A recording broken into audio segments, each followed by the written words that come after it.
going to give you a preview of what Donald Trump, how he wants to handle the media in the United States. In the country of Turkey, a Swedish journalist was sentenced this week for insulting their President Erdogan. He received an 11-month suspended sentence for insulting the president, but remains behind bars awaiting trial on a second, more serious charge. They've also accused him of belonging to a terrorist organization. The journalist, Joakim Medin, who works for the Swedish newspaper Dagens ETC, Dagens, was detained at Istanbul airport on March 27th when he flew in to cover the mass protests that were gripping Turkey. He was arrested on two separate charges: insulting the president and belonging to a terror organization, presumably the newspaper that he works for. Who knows? So prosecutors say that Mr. Medin attended a protest in Stockholm, Sweden. So last I checked, that's not in Turkey. In January 2023, where protesters strung up an effigy of President Erdogan. The effigy reappeared months later, holding an LGBTQ flag on a Kurdish activist's float at the Stockholm, Sweden Pride Parade. According to the indictment, which Medin had not seen, the offending images were used to illustrate several of his articles that he had posted online for the news organization that he works for, where they have things called editors.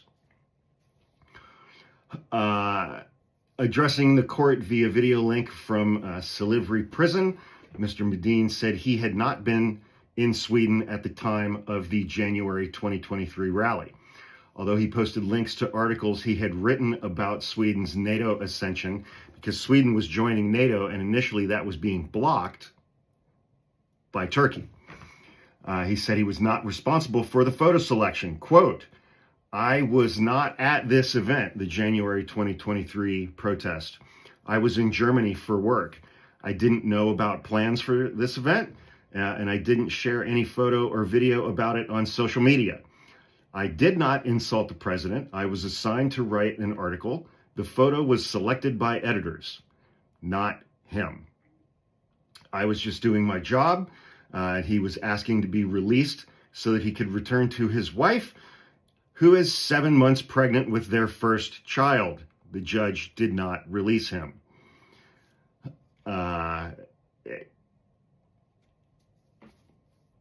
Yeah. If you don't think this is where we're heading, where Pam Bondi and Kash Patel are going to start arresting journalists and holding them in jail cells and charge them with being members of terror organizations,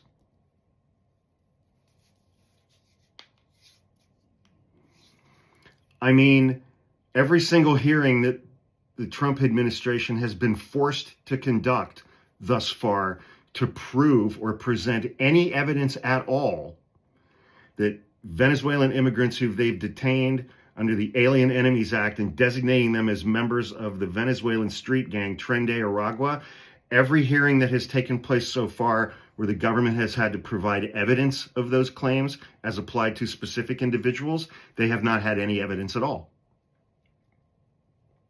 They just declared several hundred people members of Tren de Aragua and then shipped them off to this prison in El Salvador.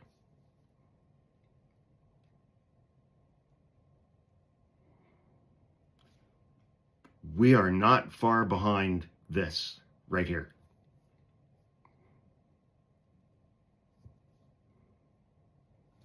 Yeah, arresting journalists and putting them in jail.